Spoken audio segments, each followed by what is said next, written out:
Olá, muito boa noite. Nós estamos iniciando o programa Nossos Filhos. Para quem está nos acompanhando, seja pela rádio 102.9 ou pelo YouTube do Pessoas e Bem-Estar Podcast ou do A Hora TV, muito obrigada pela tua companhia.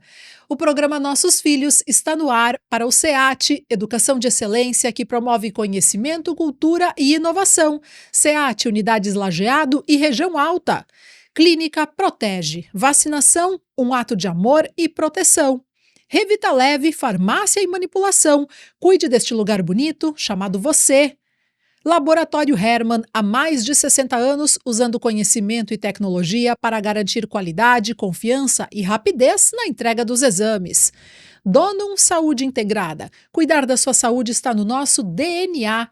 Clínica Xavier, endocrinologia, periodontia e implantes dentários com cuidado personalizado para a sua qualidade de vida. Nova Imagem, serviço especializado em radiologia, agora com ecografia 4D. Veja as imagens reais do seu bebê antes mesmo do nascimento. Acesse novaimagencer.com.br. E Lopes Clínica de Olhos, oftalmologia de excelência. Diretor técnico Dr. Pedro Henrique Lopes, médico oftalmologista, CRM 38482, especialista em cirurgia da catarata e refrativa a laser. Nesta noite, a nossa técnica é por conta do Anderson Barbosa. Eu sou a Aline Larnet e juntos nós vamos até às 8 da noite. E comigo hoje, uma edição especial do programa Nossos Filhos, o Dr. João Paulo Vaiad e somente o Dr. João. Boa noite, Dr. João. Boa noite, Aline. Boa noite, Anderson. Meu pacientinho que cresceu e hoje está aí na rádio, né? Isso deve ser muito comum, né, doutor? É verdade. Os adolescentes, os adultos que chegam pro doutor e dizem, o doutor foi meu médico. Exato. E um orgulho muito grande, né, pra gente, né, de ver, né, que fez parte da história, né, desse pessoal e sempre lembrando, né, sempre lembranças com carinho, assim, que é uma coisa melhor ainda, né? Então, é verdade. Boas lembranças, né? Então... e cada vez acontecendo mais seguido isso, né? Que coisa boa. E hoje, então, né, nosso programa especial, né? Que até já me lembrando que a Aline mandou uma pauta muito especial ontem, que eu disse, temos bastante assunto para conversar, né? Então É verdade, eu acho que tem muita coisa que fica ao longo aí das semanas, que a gente chama de pergunte ao pediatra, né? Esse é o nome que a gente traz, assim, mas são esclarecimento de dúvidas e coisas que surgem no dia a dia no consultório, né, do pediatra e que muitas vezes no nosso programa da quinta a gente não consegue entrar nesses tópicos, né? Verdade. Porque a gente está com temas muito específicos. Então, eu acho que sempre é bom a gente ter um momento assim, né, doutor João, para resgatar essas dúvidas mais gerais, né, mais genéricas das famílias aí que chegam no teu consultório. E o doutor tem uma vivência, uma experiência muito grande de hospital, inclusive, e pode nos dizer aí o que está acontecendo, né? Então, para a gente começar já aqui o nosso bate-papo, o que está pegando aí no dia a dia dos consultórios nessas últimas semanas? Aliás, até um comentário que a gente vem tendo entre os colegas, né, que a gente vem notando uma mudança de padrão, né, no comportamento principalmente dos quadros virais, né. Já havia essa tendência à mudança, mas eu acredito que depois da pandemia essa mudança foi maior ainda, porque geralmente esse período agora, assim, o final de outubro, novembro, seria um período assim de bem menos consultas por intercorrência, mais consultas para acompanhar o crescimento. A puericultura, né? As consultas de puericultura, mas a gente está tendo muitas consultas ainda, principalmente em bebês pequenos e principalmente aquelas crianças que frequentam creche e escolinha com quadros virais, né? Muitos dos vírus que são os vírus da primavera, a gente está observando, mas a gente tem observado outros vírus, né? E mesmo aqueles vírus de inverno ainda têm se manifestado bastante. Por exemplo, o próprio vírus da gripe, né? A gente tem pego o caso de influenza, crianças com influenza ainda, e aí também já vale ressaltar que são as crianças que não fizeram vacina, né? Adultos com influenza também, muitos adultos com quadro de influenza, tá? Não é uma época em que tradicionalmente aconteceria. Não é, porque geralmente a influenza tem aquele pico no outono ali, final do outono, inverno, né? E nessa época, geralmente, já praticamente já desapareceria. Mas eu acredito que que pelo fato de ter tido pouca cobertura vacinal, o vírus ele ainda está circulando, tá? Muito O interessante. próprio vírus do Covid, né? Temos tido bastante casos de Covid, inclusive bebês internados na UTI, fazendo quadro de bronquiolite causada pelo Covid, tá? Chama bastante atenção, tá? E são casos mais graves, doutor, ou são coisas mais brandas? Não, não, não. Na verdade, são casos, até porque se o paciente chega aí até a UTI é porque é um quadro mais grave, né? Então eu acredito que deve existir um número bem maior de casos mais brandos também. Que não chegam no consultório necessariamente. Não, o que muitas vezes chegam no consultório, tu avalia a criança, tu diz pra mãe, olha, é um quadro viral, a criança tá com febre, muitas vezes tem alguma lesãozinha na orofaringe, meio enjoadinha para comer, mais chorosa, e tu vai dizer pra mãe que é um quadro viral, tu não tem por que pedir exames nesse caso. E provavelmente muitos desses quadros ainda são causados pelo Covid também, tá? Olha aí. Então, que também seria um vírus, né? Já não esperaria mais tanta circulação dele também, tá? A gente está tendo ainda casos de bronquiolite, né? Ainda tem surgido casos de bronquiolite, né? Bebês pequenos com bronquiolite, abaixo de um mês, ou em torno de um mês de idade, fazendo quadro de bronquiolite ainda. Né? Me lembra uma coisa, a gente já falou da bronquiolite outras vezes, mas ela é uma situação que acontece mais nas crianças pequenas ou também nas maiores, ou ela é só mais perigosa para as pequenas? Geralmente a bronquiolite ela tem um impacto maior em bebês pequenos, principalmente aqueles abaixo de um ano, tá? Quanto mais jovem, maior o risco de fazer um quadro de bronquiolite grave, tá? Mas ela acomete também crianças um pouco maiores, né? E hoje em dia a gente sabe que a bronquiolite ela é bastante grave para o idoso, né? Inclusive existe hoje a recomendação da vacina para bronquiolite para o idoso também. Né? Muito interessante. Então, que era um conceito que não se tinha anos atrás também, né? Inclusive o idoso, né? Então, aquela coisa assim, é o netinho que vai na casa do vô, pode transmitir para o vô, ou o vô transmitir para o neto. Então, né, acaba tendo outras vias de transmissão do vírus da bronquiolite, na verdade. Né? Perfeito. E a vacina para os idosos, no caso da bronquiolite, ela está disponível na rede pública, doutor, ou nesses casos só na privada? Na verdade, ainda não, tá? Saiu a portaria da Anvisa, então eu imagino que pro próximo ano a gente vai acabar tendo a vacinação para casos específicos, né? Que eu imagino que sejam crianças menores, crianças de risco, bebês que nasceram prematuros, que tenham alguma patologia, tipo algum tipo de cardiopatia, alguma criança que tenha um risco maior se for acometida pelo vírus sincicial, que é o principal causador de bronquiolite daí, né? Então, também não vai ser para todo mundo nesse primeiro momento. Eu acredito que não, né? Tomara, o ideal seria, né? Porque daí isso aí aconteceu, por exemplo, no Chile, tá?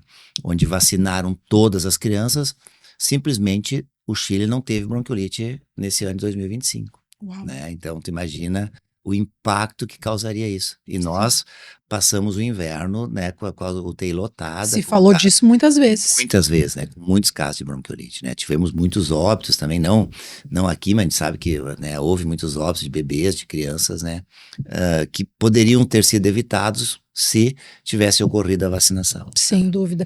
O doutor falou em UTIs lotadas, como é que estão as nossas aqui na região, nesse período? Também tem chamado a atenção, porque geralmente a gente tem um pico de internações, né, ali março, abril e até julho, agosto, né, e aí começam a cair. Só que a gente ainda, não só nós, mas a gente ainda está com as UTIs pediátricas lotadas, né, ainda com muitos quadros respiratórios. Inclusive a gente teve, tu vê, tudo são observações que a gente vai tendo, porque a maioria das UTIs segue o mesmo padrão de paciente. Então, as bronquiolites, aí nós tivemos agora, nesses últimos 2 meses, os casos de pneumonias complicadas, pneumonias graves também, geralmente com derrame no pulmão, com áreas com destruição de parte do pulmão. Uau. Essas pneumonias vieram mais tarde esse ano. Então, tem chamado a atenção que a gente tem mantido a UTI praticamente com a ocupação plena, né? Também chama bastante atenção isso. E o doutor falou lá no início da nossa conversa, doutor, sobre a mudança, né, no padrão dos quadros virais, e é algo que vocês observam desde a pandemia lá de 2020. Isso. Tem algo que se explique sobre isso, que vocês já sabem, já conheçam, já foi estudado? Eu acredito que isso já era um padrão que vinha observando há mais tempo, mas eu acho que depois da pandemia isso se intensificou. Eu vejo muito a questão das escolinhas, né? Antigamente as escolinhas, elas tinham um período que ficava aberta, né? Chegava o período de férias, assim, as escolas estavam fechadas. Agora as escolinhas, as crianças continuam nas escolinhas o tempo inteiro. Não dá uma pausa, assim, Não para de circular os vírus em nenhum momento, isso? Não para de circular os vírus. E não adianta. E a escolinha é o lugar que mais circula vírus. Não tem, é onde, né, os vírus estão circulando muito. E os vírus estão mais resistentes nos últimos tempos? Ou não é exatamente isso que se pode dizer? Não, eu acho que os vírus, eles mantêm o mesmo padrão. O que se nota, na verdade, é que, assim, ó, o que a gente acaba observando que são bebês ou crianças pequenas que acabam fazendo vários quadros de repetição, de vírus de repetição. Então, dá uma impressão que os vírus são mais agressivos, mas na verdade, provavelmente, eu sempre, uma das coisas que uma frase que eu uso muito, né, que tipo, ovelha não é para mato, né, então é a história que os bebês pequenos, na verdade, eles não têm uma imunidade, né, ainda pronta para enfrentar essa carga de vírus que eles acabam recebendo nas escolinhas, né? Então, às vezes, tu observa bebês, assim, a cada 2 semanas com um quadro febril, né? Aí, né, sabe, fazendo um quadro em cima do outro. Sim. Aí, daqui a pouco, começa a complicar com infecção de ouvido. Aí, sabe, então, assim, ó, são bebês que são muito expostos a agentes e eles não conseguem ter uma imunidade a ponto de combater esses vírus. Assim, né? Aquela máxima de que a exposição à imunidade é importante, a exposição aos vírus é importante para criar a imunidade, então não é assim tão verdadeira. Ela é muito verdadeira, só que existe o que seria, o que a gente assim, uma exposição. O que seria uma exposição natural? É aquele bebê que com 6 meses começa a conviver com um priminho, começa a ter um convívio. E aí ele vai tendo contato com alguns vírus e vai desenvolvendo imunidade. Só que tu pega um bebê, 4 mesinhos, hoje a grande maioria dos bebês vai com 4 meses para a escolinha, 4, 5, 6 meses. Tu bota um bebê de 6 meses numa escolinha, né? E ele começa a receber uma carga muito grande de vírus, né?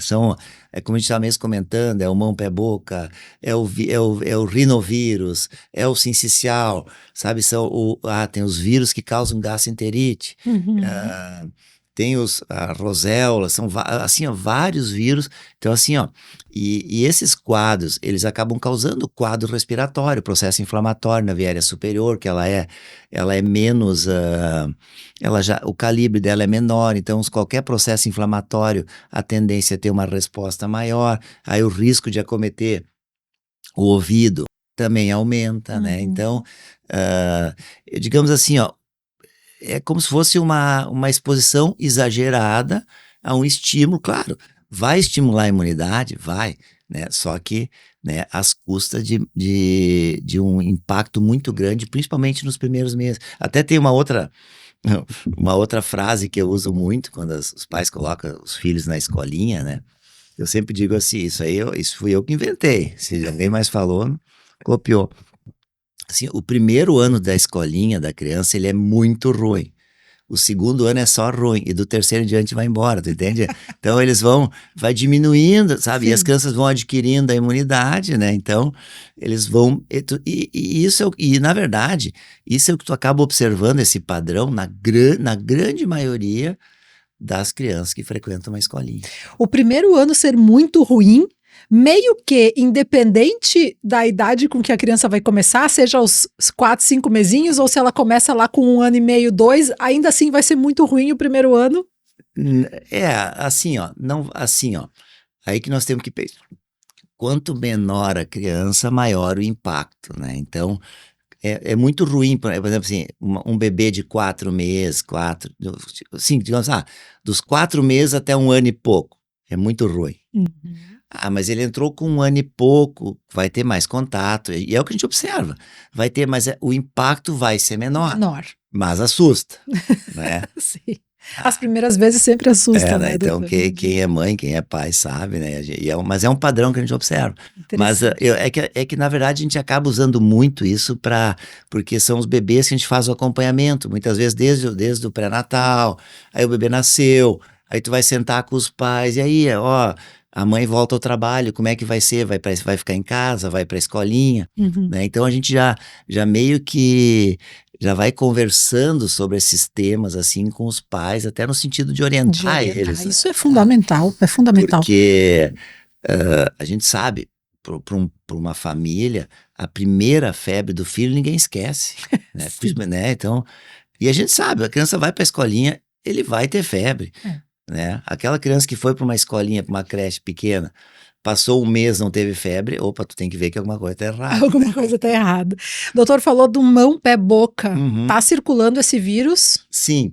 com muita intensidade, menos Não, intensidade? menos. Já tivemos surtos bem maiores, né? Outros anos.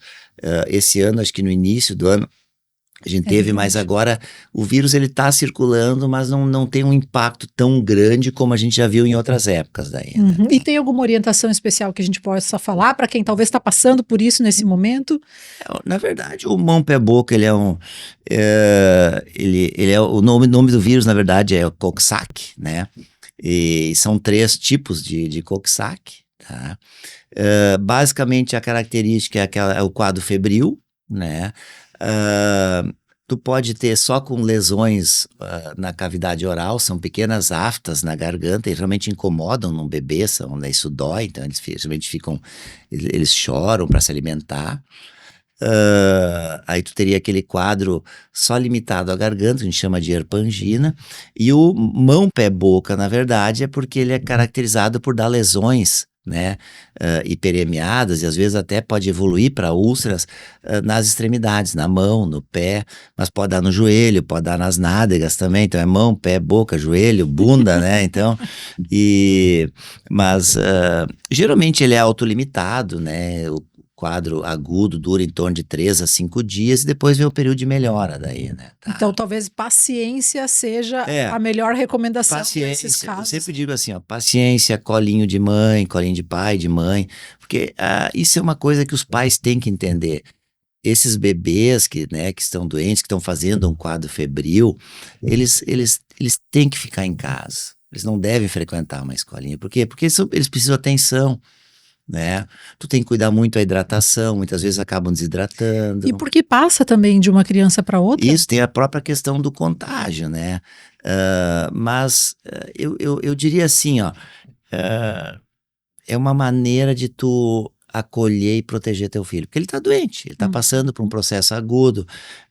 Basta a gente lembrar quando tu passa por um quadro viral, e esse ano eu tive 2, 3 quadros virais ruins, é dor no corpo, é mal-estar, é a febre, sabe, aquela vontade de não fazer nada. O adulto, tu até entende o que está se passando contigo. A Sim. criança, não. O que a criança vai querer? Vai querer ser acolhida, vai querer o colinho, ele vai querer se sentir protegido, né? Então, Verdade. eu acho que esse é o pensamento que a gente tem que ter. E esse é o principal remédio, eu diria, E né? muitas vezes é o principal remédio. Porque para mão, pé, boca, especificamente, tem algum remédio que se dá? Não. Porque não tem nesses casos, né? A grande maioria dos quadros virais, o que tu vai fazer? Aliviar o desconforto, então tu pode usar analgésicos, né? Inclusive, na verdade, eu sempre digo que tu vai medicar a febre não para baixar a febre, mas para diminuir o desconforto da criança. Porque a febre também ela é importante que a criança passe pelo processo febril para combater o quadro viral. Mas tu vai medicar para dor, né, para febre, para aliviar o desconforto, manter a criança hidratada, né, e se possível alimentada, né, mas, né, muito aconchego, muito carinho. Então, é uma criança que precisa bastante atenção, né? Perfeito. Doutor, vamos fazer o nosso primeiro intervalo e na Vamos. sequência tem mais perguntas para o Vamos doutor. lá. Para você que está nos acompanhando, nossos filhos, faz uma pausa para ouvir o recado dos nossos parceiros e já voltamos.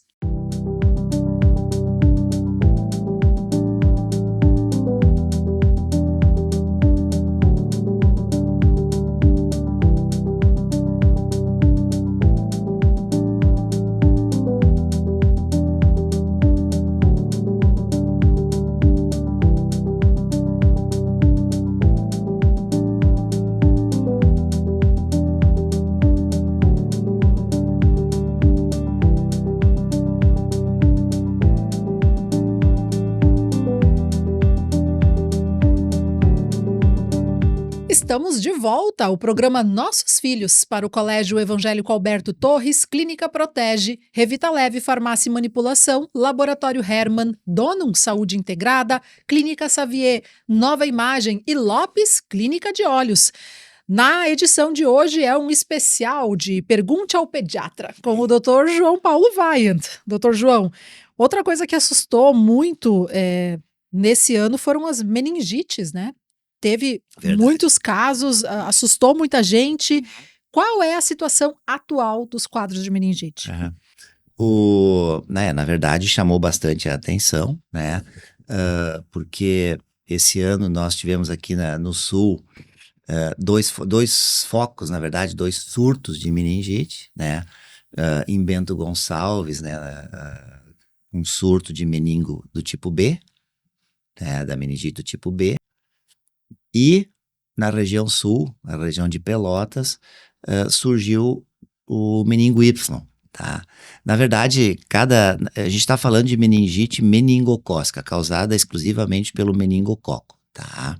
Porque isso é uma coisa muito importante, a gente ouve a palavra meningite, a gente acha que é uma doença só. Não, são vários agentes que causam meningite, tá? Interessante. Inclusive, o agente mais comum ainda é o pneumococo, é o streptococo, que é aquela bactéria que a gente faz a vacina a partir do 2º mês de vida. Tá. Aí, em segundo lugar, vem o meningococo, que geralmente é o que causa mais impacto pela agressividade do meningo, e geralmente o meningo, quer dizer, geralmente não, mas o meningo ele pode ocorrer em surtos, né? Tá. Que foi o que aconteceu, então, Que com a gente foi o que nesse ano. aconteceu, isso. E outro padrão que esse ano, em 2025, houve um aumento, né, aqui no estado do Rio Grande do Sul, do número de casos de meningite meningocócica, tá?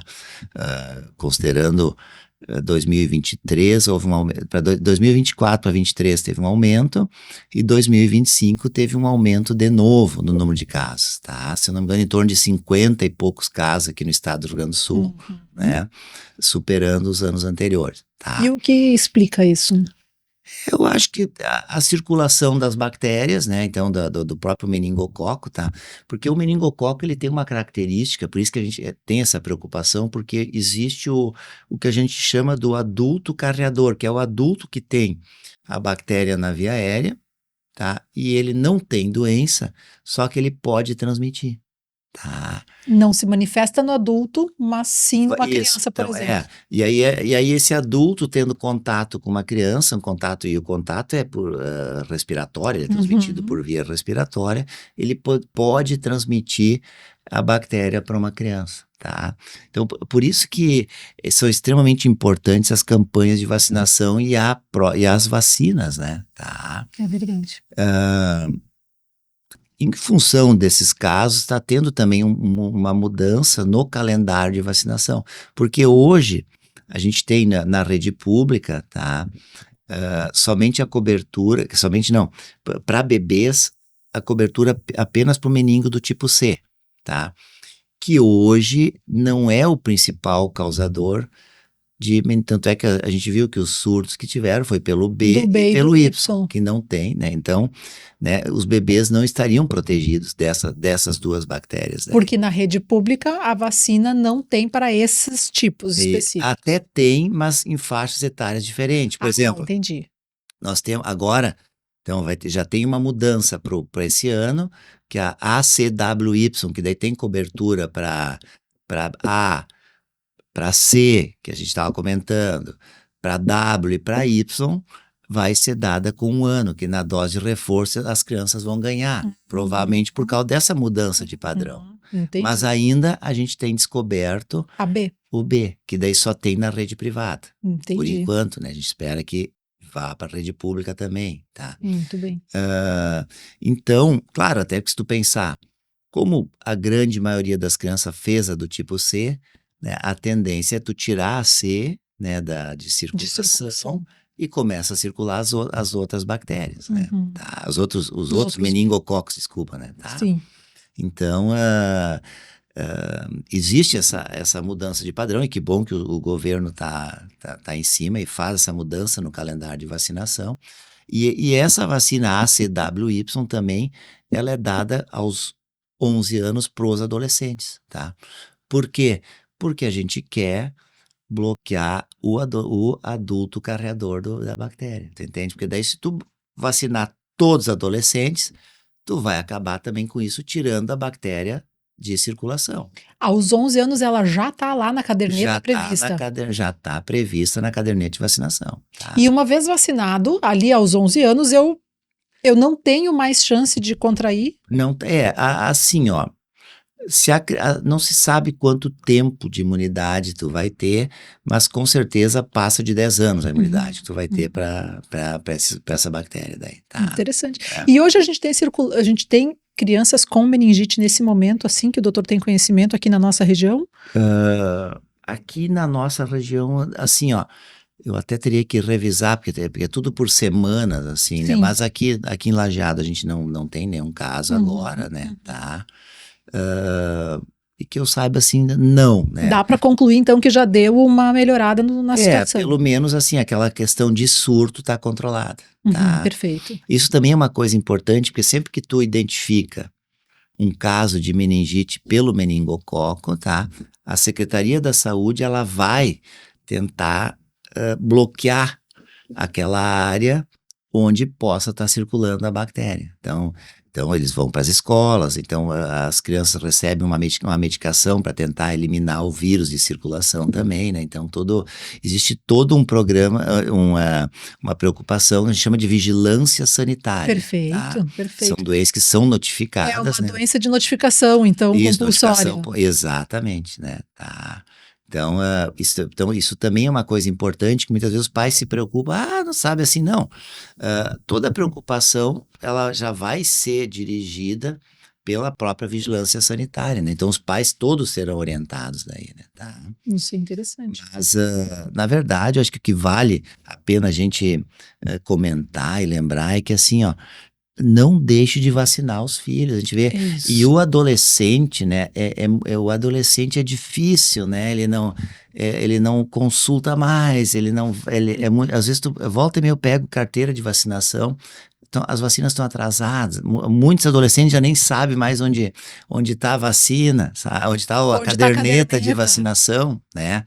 É que dá um espaçamento grande ali depois, né, doutor? Ali pelos 4 anos, e aí depois... depois dos 4, depois só com 9 anos. Com 9 anos. Que vem o HPV, né? Aí 9 anos, 11, e aí depois aos 13, 14, né? Tem outras ali aos 13, aos 14. Outras, né? Até porque tem vacinas que a gente tem que fazer a cada 10 anos. Assim, o tétano, por exemplo. Exatamente, o tétano, né? Então são vacinas que são importantes, né? Mas eu acho que isso hoje em dia existe todo um movimento contrário à vacinação, sabe? Então, eu acho que a gente tem que retomar, né, essa questão. E uma das coisas que tinha, até foi o tema de programa aqui, foi a questão da vacina da polio. É verdade. Tinha aquela campanha para polio, e então todo ano aquilo era uma festa, era quase uma celebração. O Zé Gotinha. O Zé Gotinha passava, ganhava balão, andava de carro no sábado, sabe? Só que isso de certa maneira, isso reavivava a memória das pessoas que as crianças tinham que vacinar.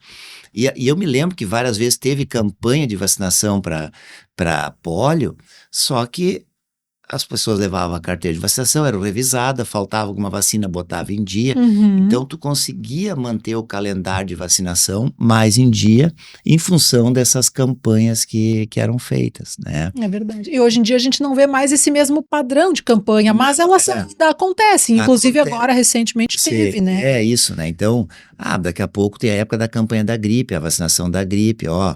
Né, eu acho que vale aquela coisa assim de fazer campanhas, por exemplo, o posto de saúde vai estar aberto aos sábados, né? Vamos lá, levem seus filhos para vacinar, leva a carteira de vacinação para colocar em dia, sabe? Então, são iniciativas que são extremamente válidas, né? Porque o doutor em consultório vê que falta muito. Sim, faltam, exatamente. De vacinas a completar ali nas cadernetas. Eu tomara que esse ano tenha sido um ano atípico, né? Mas eu nunca vi tanta criança com atraso vacinal como esse ano. É mesmo, olha só. Foi.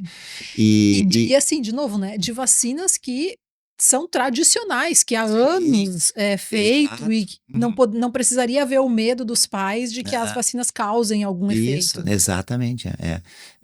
E até uma das coisas assim que a gente tem que muitas vezes observar é o seguinte: é os meses de inverno, a criança tem que fazer vacina.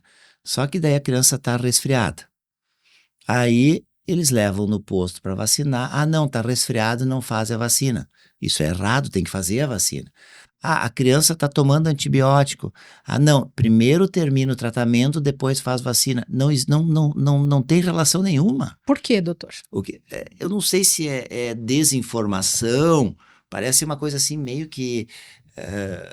não sei, são aquela história das fake news, são coisas assim que... mas isso vem acontecendo há muitos anos, né? Uma criança está tomando antibiótico, não fazem vacina. A criança tem uma febrezinha baixa, está resfriado, não fazem vacina. Está correndo o nariz, não faz vacina.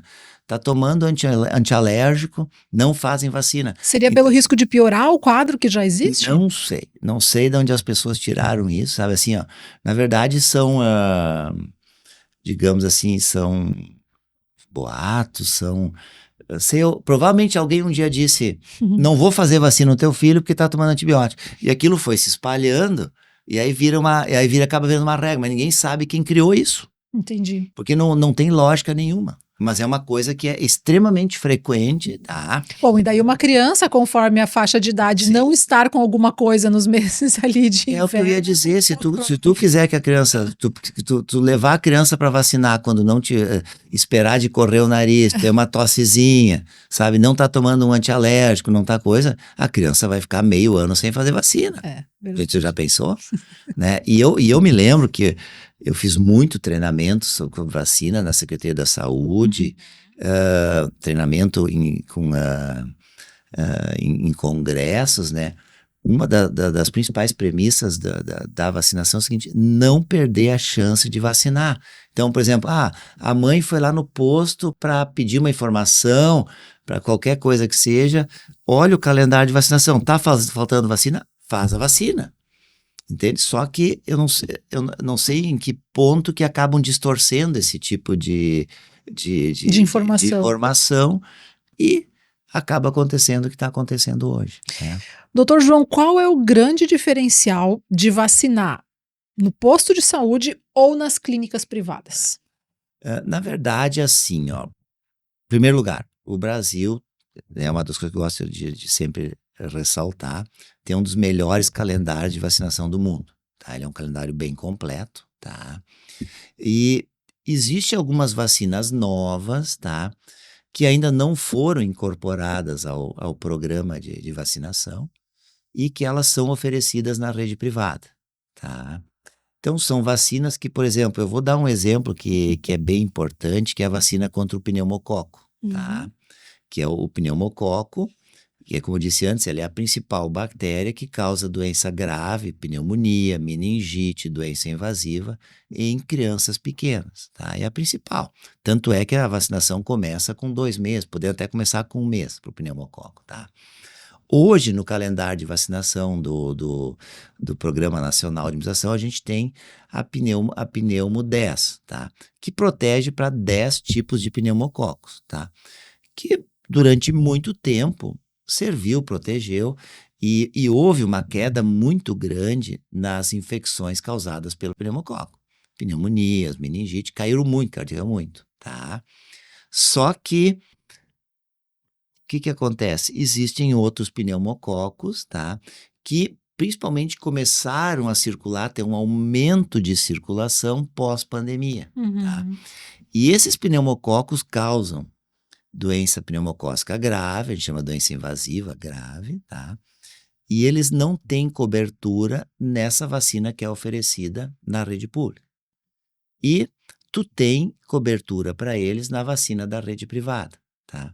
Então, a gente recomenda, olha, seria interessante, né, dentro da possibilidade de cada família, Sim. aumentar a cobertura vacinal. Tu vai estar protegendo mais essas crianças, tá?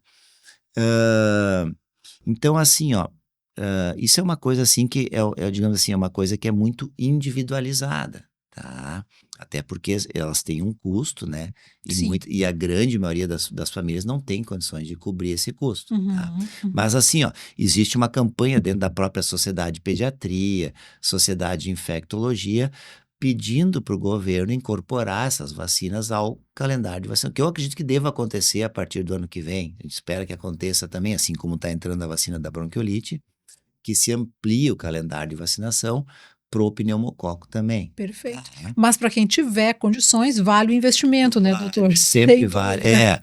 Eu tenho outra frase que eu gosto de usar: tu nunca vai te arrepender por fazer vacina, tu pode te arrepender por ter deixado de fazer uma vacina. E por investir em alguma coisa que vai trazer prevenção, Perfeito. ainda mais quando a gente está falando dos filhos. Exatamente, né? Né? Então, existem então essas vacinas que, né, elas podem ser, né, que vão oferecer uma proteção um pouco maior, né, e que tem uma indicação em determinado momento, em determinada época, tá? E tem algum protocolo de aplicação, seja pela habilidade dos profissionais que Sim. aplicam, seja pela forma como essa vacina vai ser feita? Tem alguns diferenciais, assim, também que são importantes para as famílias quando elas buscam a rede privada? Ah, sim, sim. Não, uma é a questão do próprio conforto, né? A questão de tu ter um horário estendido, né? Tem clínicas que, por exemplo, podem oferecer, vamos fazer as vacinas em casa, né? Geralmente, assim, ó, tu tem um técnico que tem sabe, que tem um bom treinamento, né? Uma mão boa, como eles dizem, né? A mão boa para fazer a Isso, né? aplicação. Então, e na verdade existe toda uma técnica para aplicação da vacina, né? Não é? Então, e muitas vezes a gente vê vacina sendo aplicada errado, sabe? Então, a gente sabe. Então, assim, é todo um treinamento especial que essas pessoas têm que ter para aplicar a vacina, né? Algumas vacinas também, por exemplo, tem uma que tem na rede pública, que é uma vacina boa, que a gente chama de penta, né? Que é aquela vacina que é a que mais tem chance de dar reação, da dor e febre, né? E na rede privada tem uma vacina que substitui ela e que diminui a chance de reação adversa, né? Tipo febre e dor. Então, muitas vezes os pais optam por fazer essa para ter menos reação. Mas uma coisa muito importante que eu gosto sempre de ressaltar, a proteção é igual. As duas protegem igual, não que a da clínica vai proteger mais. Em que época é feita essa vacina? Essa vacina dos 4 dos meses? 2, 4 e 6. 2, 4 e 6. Isso, e depois tem o reforço com 1 ano e 3, né? E depois tem o reforço com 4 anos, né? Então, na verdade, às vezes, assim, ó, às vezes é a própria questão da comodidade, do conforto, sabe? E eu posso escolher, doutor, fazer algumas na rede particular, Pode. algumas na rede pública. Essa Sim. alternância não vai me causar nenhum prejuízo. Não causa, né? Então a gente chama assim, existe uma intercambiabilidade dessas vacinas, assim, então elas se somam em termos de proteção daí, né? Tá. Então, mas sempre lembrando, assim, né, que é extremamente importante manter o calendário de vacinação em dia, tá? E uma das coisas assim, mas às vezes aquela história do bebê muito pequeno, 2 mesinhos, 3 mesinhos, porque assim, ó, dos 2 meses até os 6 meses, a criança tem vacina todos os meses, né? Mas por que um bebê tão pequeno recebe tanta dose de vacina? Porque é o período da vida que eles são mais suscetíveis e que essas patologias têm maior risco de mortalidade para essas crianças, né? A exemplo da bronquiolite que a gente falou lá no início. Bronquiolite, mas assim, ó, o grande salto na diminuição da mortalidade infantil foi a implementação dos calendários de vacinação. O que fez reduzir a mortalidade infantil foi a implantação das vacinas. Tá? Muito bem. E reduziu muito. Então, isso é uma das coisas que as pessoas têm que ter em mente, né? Então... Doutor João, não acho mais minha caderneta, não tenho mais, tenho um filho adolescente, já não sabemos mais onde está. Existe algum lugar onde dá para consultar isso de uma maneira online hoje em dia? Hoje em dia, sim. Tá? Hoje em dia, todas as vacinas que uma criança recebe, elas são registradas e armazenadas num banco de dados no Brasil, tá? Só que esse banco de dados ele deve ter em torno de 4 a 5 anos, tá? Então... Anteriores a isso não vai estar lá. Não vai ter, tá? Então, muitas vezes alguns postos-saúde têm, né? As clínicas geralmente têm armazenados, tá? Mas se tu tem teu filho adolescente que tu perdeu o calendário, não sabe o que fez, existe um calendário de vacinação que tu pode fazer para ele, como se ele não tivesse feito nenhuma vacina. Tu vai adaptando o calendário para ele. Daí, tá? Então existe uma alternativa. Existe uma alternativa. Sempre tem, sempre vai ter, né? Tá? Perfeito. Então, isso é porque, né? Tudo que a gente puder fazer em termos de prevenção tem que ser feito, né? E as vacinas estão lá, estão na rede pública, são de graça, né?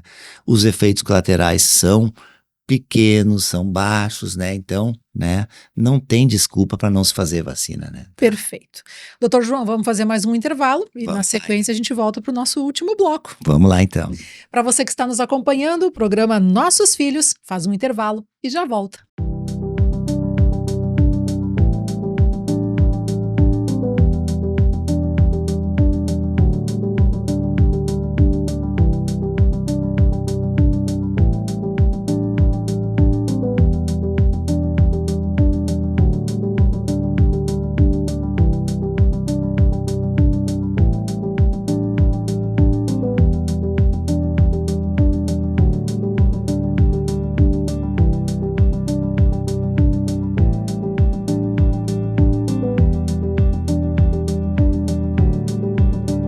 Estamos de volta para o último bloco da edição de hoje do programa Nossos Filhos para o SEAT, Educação de Excelência que promove conhecimento, cultura e inovação, SEAT, Unidades Lajeado e Região Alta. Clínica Protege, vacinação, um ato de amor e proteção. Revitaleve, farmácia e manipulação. Cuide deste lugar bonito, chamado você. Laboratório Hermann, há mais de 60 anos usando conhecimento e tecnologia para garantir qualidade, confiança e rapidez na entrega dos exames. Donum Saúde Integrada. Cuidar da sua saúde está no nosso DNA. Clínica Xavier, endocrinologia, periodontia e implantes dentários com cuidado personalizado para sua qualidade de vida. Nova Imagem, serviço especializado em radiologia, agora com ecografia 4D. Veja as imagens reais do seu bebê antes mesmo do nascimento. Acesse novaimagencer.com.br. Lopes Clínica de Olhos. Oftalmologia de excelência. Diretor técnico, Dr. Pedro Henrique Lopes, médico oftalmologista, CRM 38482, especialista em cirurgia de catarata e refrativa a laser. Doutor João, hoje a gente está fazendo um geral, assim, dos casos de pediatria recente, né? E uma coisa que chamou a atenção esse ano também, agora nos últimos meses, foi a questão da manobra do desengasgo. A gente recebeu notícias, né? Quando entrava aí nos sites, a gente via que houve uma mudança nos protocolos de primeiros socorros. Mas afinal, o que muda sobre essa manobra do desengasgo? Na verdade, eu acho que não é uma mudança, mas eu acho que seria uma tendência de criar um protocolo de como fazer, que eu acho que existe muita desinformação também, então fica todo mundo fazendo do jeito que acha que é, né? E tem que se ter muito cuidado, assim, eu acho que não é todo mundo que está pronto para fazer isso, tá? Nem todo pai e mãe está preparado para fazer essa Isso, manobra. exatamente, tá? Então, a gente tem que ter muito, muito cuidado, mas na verdade o que se padronizou foi a questão a partir do momento que tu tiver confirmado um engasgo, né, tá?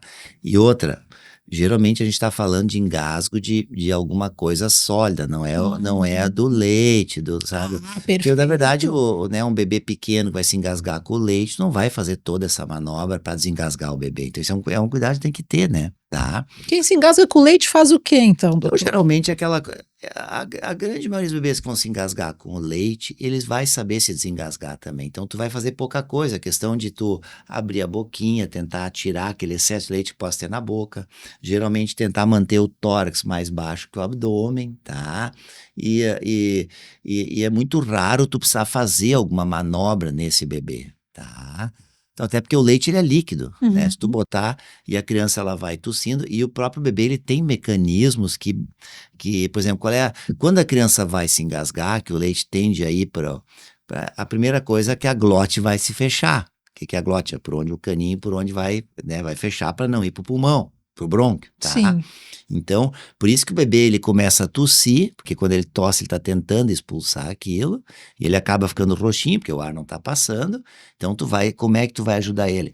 Abrindo a boquinha para tentar tirar aquele excesso de líquido que possa ter. O resto ele vai tossir, ele mesmo vai eliminar, tá? Então, muitas vezes o não fazer vai ser melhor do que o fazer. Boa Tá. orientação. Então é uma questão que a gente tem que cuidar muito, então, com o tipo de engasgo, mas assim, ó, essas manobras são principalmente para coisas mais sólidas, tá? Um alimento, um sólido, a gente já teve informação de bebês se engasgarem, acabaram morrendo, ter se engasgado com um pedaço de maçã, sabe? Algum alimento um pouco mais, né? Então, inclusive adultos Inclusive também, né? adultos. Então, essas manobras, elas servem mais para sólidos, tá? Então, na verdade, o que se tem hoje, assim, meio padronizado, que tu daria, então, em torno de 5 pancadas no dorso, entre as escápulas, com certa força, tá? E após isso, tu faria a manobra das compressões, né? Em crianças menores, a compressão no tórax, tá? Crianças pequenas no tórax, e crianças maiores e adultos, a compressão no abdômen, tá? Por que no pequeno tu não faz a compressão no abdômen? Pelo risco de trauma, né? Então tu tem um risco maior de trauma num bebê pequeno tu fazer compressão no abdômen, tá? A mudança do protocolo que aconteceu é a ordem que tu vai fazer essas. Eu acho que foi a criação de um protocolo que eu acho criação, que na não verdade. tinha, assim, eu me lembro, manobra de Heimlich, manobra, É. assim, tu tinha aquilo ali, mas eu acho que não existia uma padronização o número de vezes que tu faria, tá? Eu acho que a grande mudança é essa, tá? Isso é uma coisa que acontece com muita frequência com as crianças, o engasgo com leite ou com comida, com sólidos. Assim, ó, o engasgo com leite, eu duvido que não tenha uma criança que não tenha se engasgado. Todas as crianças vão se engasgar em algum momento com leite, tá? Agora, eu acho que o que preocupa é ser aquele engasgo maior, ou, por exemplo, em situações especiais, tu tem um bebê que nasceu prematuro, que tem uma doença de base, tem uma doença neurológica, uma doença neuromuscular, que Interessante. possa que o engasgo possa ter um risco maior de dano para essa criança, tá? Daí sim. Ou Mas nesses casos ela também teria uma tendência maior a ter um engasgo. sim, algumas crianças também poderiam ter, por exemplo, a doença do refluxo também tem um risco maior, Sim. mas geralmente são crianças que têm alguma outra patologia que possa fazer com que o engasgo tenha uma implicação maior, tá? Mas assim, ó, um bebê que nasceu a termo, com peso bom, que mama, que tem um tônus bom, ele vai se engasgar, mas ele tem os mecanismos próprios para se desengasgar também. Tá, Isso é tranquilizador, né, de ouvir. Deveria ser, mas viver a situação que não é tranquilizador. Mas o que a gente sabe é assim, ó, às vezes é aquela coisa do desespero dos pais, eles saem correndo com a criança para procurar ajuda e coisa e tal. Geralmente, quando chegam no hospital, a criança já está melhor. Na grande maioria das vezes, a criança já está melhor, tá? Então, eu acho que talvez a grande lição é assim, é ter paciência, observar a criança, né? E também muitas vezes tem que saber o que não fazer, que antigamente fazia aquela coisa de jogar, sacudir a criança, jogar para cima, então aí o risco do engasgo é muito maior. Virar de cabeça para baixo. Até de deixar ele com o tórax Pra mais baixo. baixo que o abdômen, até é muito mais indicado do que sacudir a criança para cima, né? Verdade. Então, inclusive, por exemplo, essas manobras também num bebê, tu fazer de uma maneira inadequada, pode ter um risco maior para o bebê também. Sim, sem dúvida. Causar um problema muito maior. Claro, então eu acho que assim, ó, é que claro, na hora bate o desespero, né, a gente sabe, né, então, ainda mais como a gente, muitas vezes é aquela ligação no meio da madrugada, sabe, é o desespero dos pais, né, mas a gente sabe que a grande maioria dos bebês, tu não precisa fazer nada, ele vai voltar ao normal. Muito bom. Tá. Doutor, saindo de bebês para adolescentes. Vamos para os adolescentes agora. Tópico polêmico. É. Uso de motos, scooters elétricas, patinetes em vias urbanas. Aqui da cidade a gente tem visto bastante, né? Por parte aí dos adolescentes, quase de crianças, eu diria, arriscaria dizer, sem habilitação. O que o doutor pensa sobre isso? Quais recomendações a gente deveria dar para estes pais e adolescentes sobre este tópico? Eu acho assim, ó, é perigoso, sabe? Vamos pegar o nosso trânsito aqui de Lajeado, a gente tá toda hora vendo acidentes acontecendo, né? Então, e eu acho que teria que ter todo um preparo, né? Para o uso desse tipo de veículo de locomoção, tá? Alguns até atingem uma velocidade grande, tá? Que é diferente de uma bicicleta, sem Que dúvida. é diferente de uma bicicleta, mas também lembrando, a bicicleta também, ela exige todo um preparo de comandar. Eu vou dar um exemplo, eu fui atravessar a rua, tá? O sinal estava fechado, eu olhei, o sinal estava fechado, quando eu fui atravessar a rua, por pouco eu não fui atropelado por um adolescente que vinha toda com a bicicleta e passando o sinal fechado.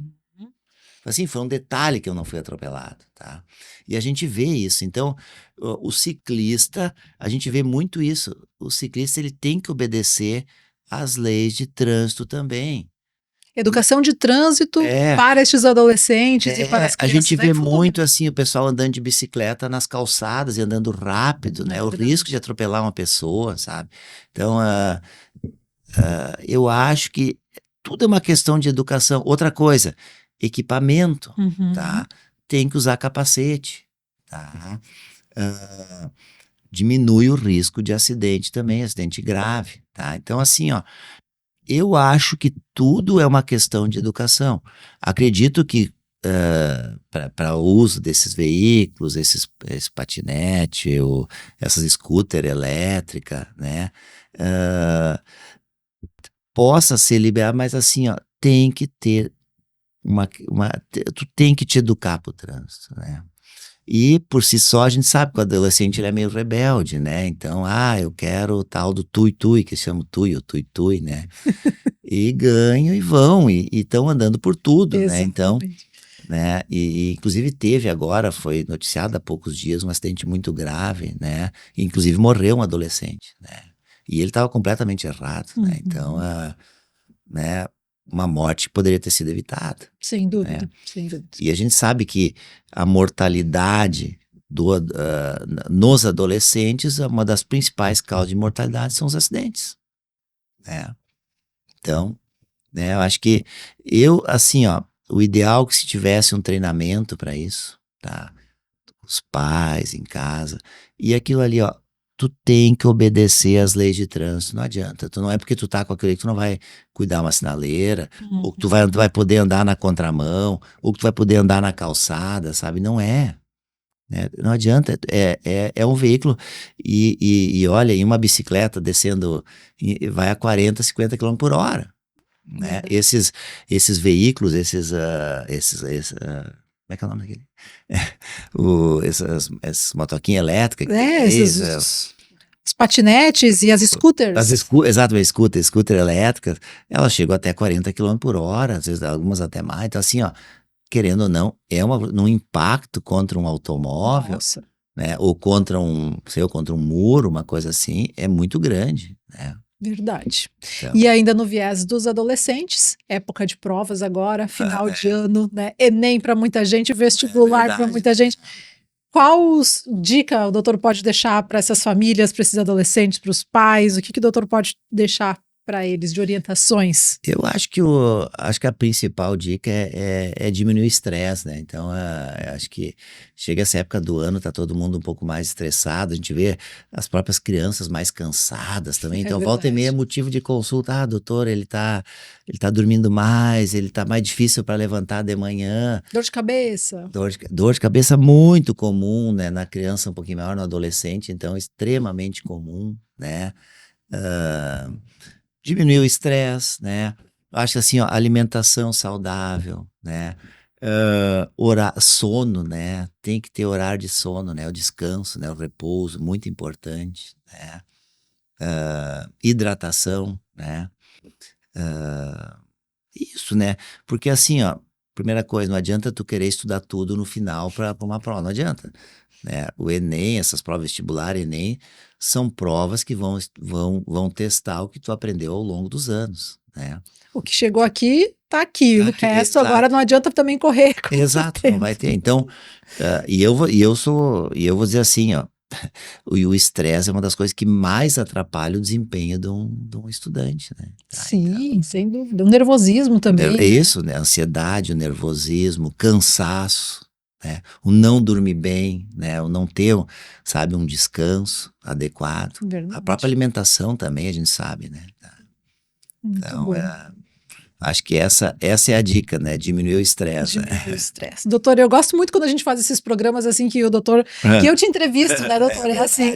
E aí a gente pode passar por vários tópicos. O doutor tem uma Exatamente. experiência, uma vivência muito grande de consultório e sempre ajuda, né? E traz informações muito Verdade. E importantes. pai também, né? Porque muitas vezes eu tô falando, tô me lembrando dos meus filhos também, né? Sem Então, dúvida né? nenhuma, sem dúvida nenhuma. Doutor, para as tuas falas finais, então, as tuas considerações finais para o nosso programa de hoje. Olha aí, então vamos lá, né? Então, né, eu acho que o ano, né, a gente mesmo estava falando, o ano está chegando ao fim, né? Foi um ano, né, desafiador, acho que para todo mundo, né? Em termos de trabalho, de crescimento também, né? A gente vê a questão mas a vida, ela vai seguindo, a gente vê as crianças estão nascendo, estão vindo, né? Cada vez mais a gente vê uma preocupação dos pais em oferecer, né, uma vida saudável para os filhos. Eu acho que isso é muito importante, né? Então acho que isso é o que a gente tem que buscar sempre, né? A gente e é uma das coisas que eu gosto muito de falar, a gente, né, sempre está preocupado que o mundo tá mudando, tá difícil, é guerra, é isso, né, que a gente quer um mundo melhor, né? Então, para ter um mundo melhor, primeiro a gente tem que procurar melhorar, né, como ser humano, sempre, né? E a gente tem que transmitir isso para os nossos filhos, né? Aí sim nós vamos ter uma geração melhor, né? Então, Sem dúvida. e talvez, acho que o que a gente mais, né, precise transmitir para os nossos filhos, né, é aquela questão da dedicação, do amor, do carinho, do tempo, né, de estar com eles, do educar os filhos, né, também. Acho que é uma coisa muito importante o educar, né, sempre, né, respeitando o próximo, né, que eu acho que talvez é a primeira lei básica que a gente tem que aprender, que o direito da gente vai até onde começa o direito do próximo, né? É Então, verdade. né, eu acho que é isso, né? E aí, né? Acho que aproveitar a vida né? Em família, né? Com os filhos, né? Porque a gente nunca sabe o dia de amanhã, né? É Então, acho verdade. que é a grande mensagem que a gente pode deixar, né? Perfeito, doutor João. Muito obrigada por ter topado fazer mais uma vez Olha aí, essa edição ah, com né? a gente. E a gente encerra por aqui, então, a edição de hoje do programa Nossos Filhos. Muito obrigado a todos vocês que nos acompanharam até aqui. Uma nova edição deste programa volta na próxima quinta-feira. Uau. Até lá! Até lá, boa noite.